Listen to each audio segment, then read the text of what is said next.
Hey nerds, Farmer Jesse here. Welcome to Growers Daily, your daily dose of ecological farming insight. It is Monday, July 14th, 2025, and today we're talking, can I use the rock dust from the well we just dug, the complicated relationship between compost and carbon, and why my pest strategy is so incredibly boring, but it works. So let's do it.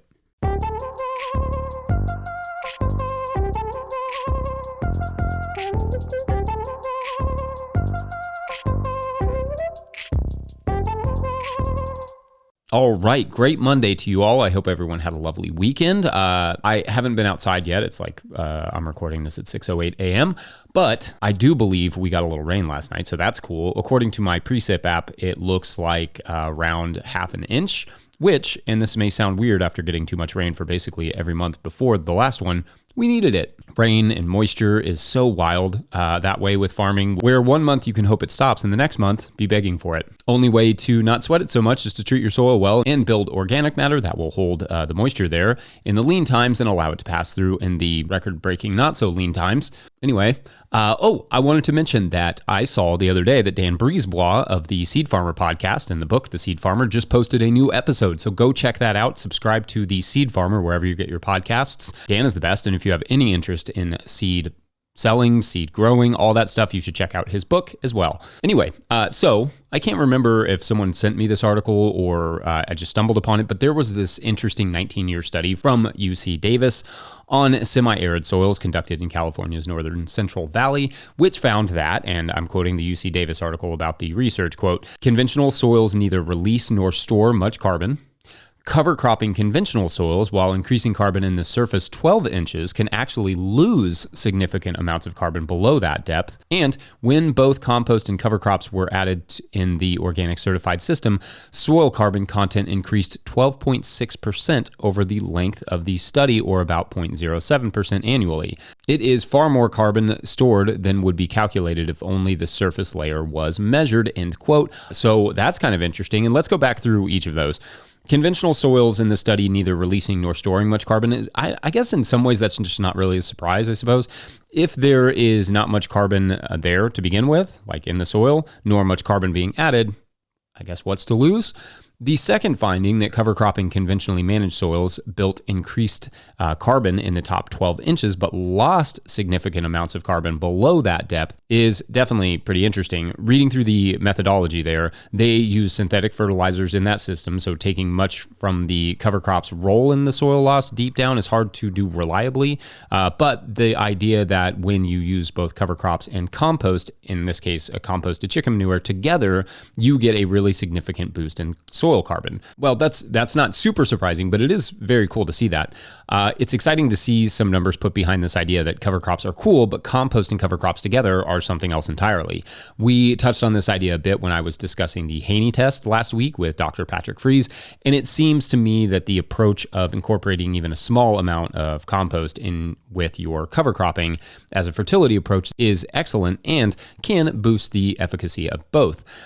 There is even some evidence that the combo can help suppress human pathogens, not from this study, but from another one. One 6-year study I found itself revealed that compost and cover crops help to improve the enzymatic activity that leads to good nutrient cycling over just cover crops and or just compost. And notably, the types of cover crops had little influence, so it didn't really matter which cover crops they were using. So I guess in effect, if you have the space, you should probably be using cover crops. And if you have a little compost to spare, you should probably be adding that in there as well. Those cover crops will help to make your the nutrients available to your next crops, store some carbon for you, keep the soil in place.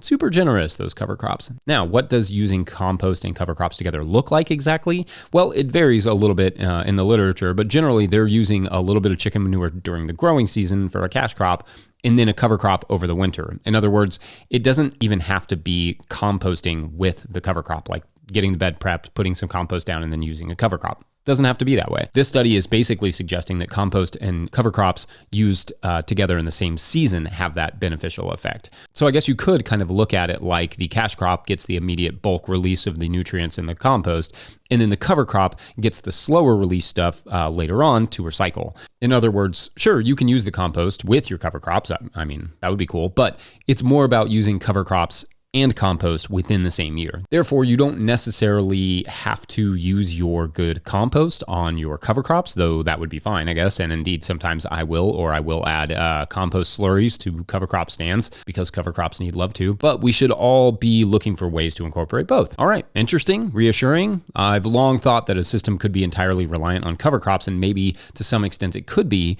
And of course, studies in different climates might yield different results because farming is super straightforward like that. But it seems there is always a place for at least a small amount of compost in your cover cropping systems. Anyway, let me know your thoughts on that. And up next, we will talk about leftovers from a well.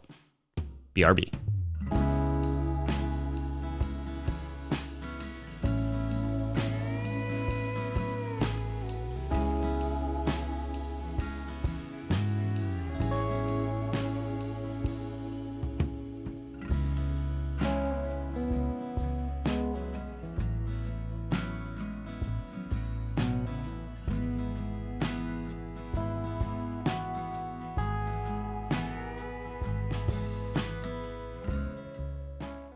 Today's episode is brought to you by Farmhand.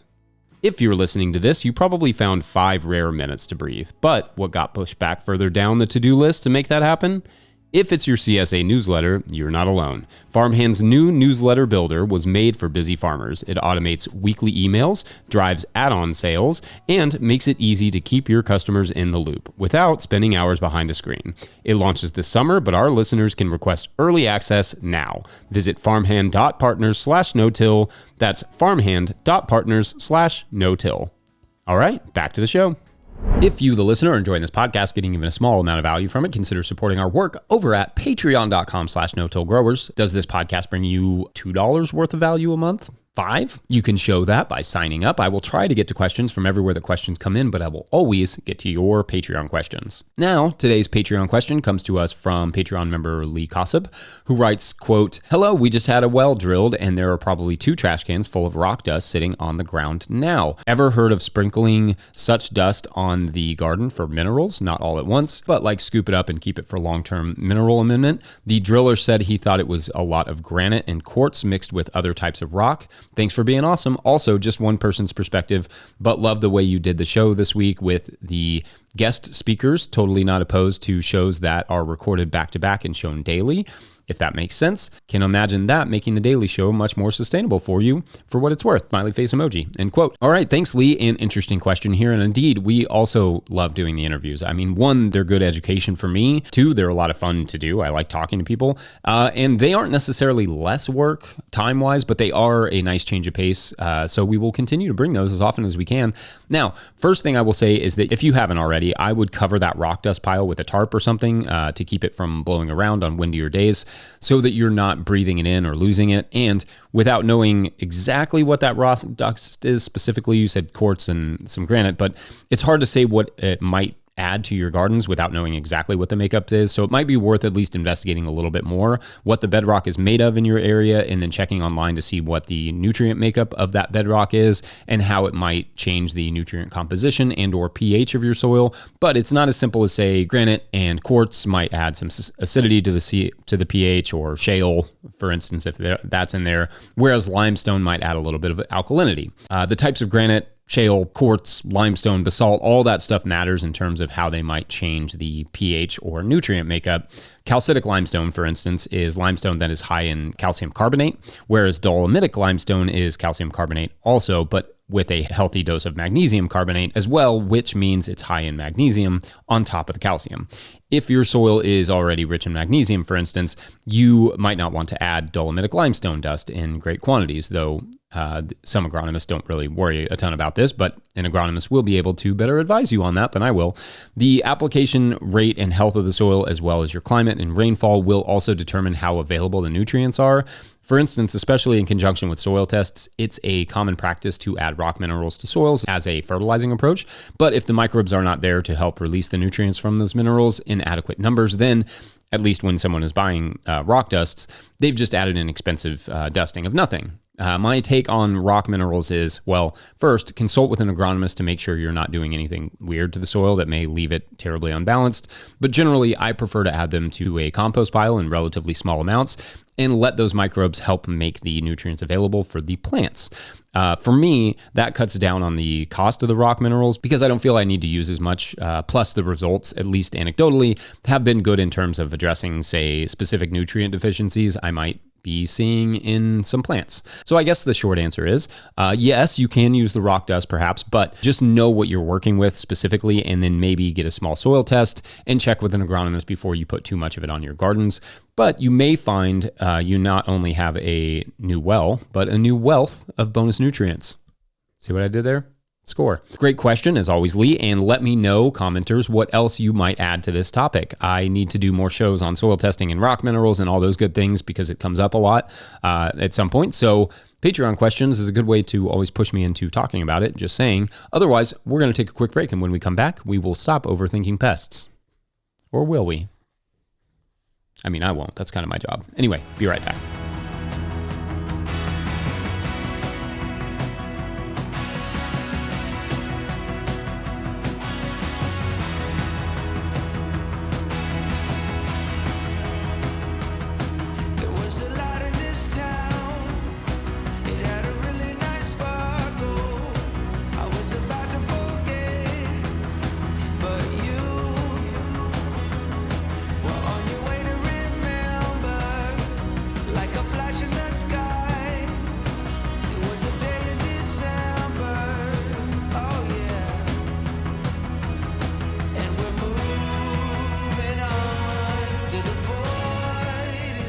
All right, so I get a lot of questions about this or that pest and what to do about it. So I look into the research on preventing said pest, and the research often demonstrates the most incredibly basic ideas. For instance, thrips are a pest that will often hit alliums and other crops really hard. What does the research suggest we should do to prevent them? Quoting one paper, quote, the use of straw mulches and flower strips resulted in reduced thrip density and higher onion yields were observed, end quote. Another paper I saw discussed the effect that earthworms had on helping tomatoes defend themselves from thrips. So biodiversity, healthy soil, and keeping the soil covered helps. I know. It's shocking. You can do that with practically any pest, frankly, and when you really dig into the literature, maintaining good biodiversity around the crop, good soil management practices, and those sorts of things, and your pest pressure will go down. At worst, if you couple those things with some sort of exclusion netting, especially in the early years of a garden when you're working to get the soil up and running, much of the problem can be reduced or eliminated, depending on the pest. Now, I don't like to be flippant about these things. There are going to be growers who do everything right and still have issues with certain pests. I do a lot of work on our soil and local ecology and all those things, and we still get pests from time to time. I mentioned earlier this year that I had some potato beetles, but I also know those potatoes were planted in the worst draining part of our gardens, so I didn't think I need to treat that beetle. I thought I need to keep working on that soil and that plot, and also probably not plant spring potatoes there. Effectively, pests can come for a lot of different reasons, and most of them the farmer can manage preemptively. Part of it may be the specific crop that's chosen for that region. Maybe there's something in the soil just not available to the plant because not enough moisture or not enough microbes or not enough organic matter or whatever. Maybe the plant is just stressed by the climate for some reason. But by and large, what I see time and again when it comes to pest management is this. Your soil should be as loose as it can be, fertile, with compost and cover crops as the focal point, in the same year, it seems, with well-maintained drainage, and crops should receive adequate moisture and be planted at the appropriate times of day and year to avoid excessive stress. Mulches can help manage both of those things when used correctly. Various flowers and shrubs should be in abundance throughout the farm. Synthetic fertilizers, pesticides, and herbicides should be avoided to risk increasing pest pressure. The soil should not be overworked to maintain good structure. Soil life and soil organic matter as well. All that to say, as annoying as it feels when you have a pest, and to be sure, I get pests from time to time, and they are annoying, I can attest. Oftentimes, the solution is pretty straightforward: soil management. If the issues continue, look for crops with higher resistance to said pest bred into them, or simply try varieties better adapted to your area. Exclusion netting is an effective, longer-lasting alternative to pesticides to have on hand for emergent issues and can help to establish crops as well, especially in the early years of a garden when the soil may not be up to the task just yet. But also some years are just more stressful on the same plants, so it's nice to have exclusion netting around. And also flea beetles. Flea beetles are just going to Swiss cheese stuff because that's how they roll. So those are things that pest management really all comes down to. And that's not just me proselytizing or telling stories. More often than not, that's what the research finds as well. That said, I'd love to hear your stories, both successes and failures when it comes to working on soil health and habitat and how that relates to pests. What have you observed? What's a pest that, try as you might, just does not seem to be getting the memo? Let me know. And otherwise, I think we're done here Monday. Don't forget, No-Till Growers is now officially a nonprofit 501c3, so donations are tax deductible and greatly appreciated. You can learn more about how to do that in the show notes. Please make sure to like and subscribe and or follow wherever you're getting this podcast. That's an easy way to help us out. Enormous thank you to all of our show sponsors. And if you'd ever like to sponsor this show, you can reach out to Farmer Michelle at no-tillgrowers.com. Huge shouts to Willie Breeding for the theme music, Mike Hilbert for the production help and editing, and the team at No-Till Growers. Also shouts to Epidemic Sound for the background music that you can hear. Pick up a hat like this one or a copy of my book, The Living Soil Handbook, at no-tillgrowers.com to support our work. Big thank you to everyone over at patreon.com/no-tillgrowers, where at a certain level, or if you just bump up from one level to another, or you sign up in the month of July, you get a shout out on the show. So big shout outs today to Rolando, that's awesome. And David Ralston. I think I probably got it. Thanks, you all. All right, so this week, our story is about a man who has a very specific affliction. Every day when he wakes up, he still recognizes everything around him. He recognizes his wife, and he recognizes his kids, and he knows their names, and he knows his dog. But what he doesn't know is what his profession is.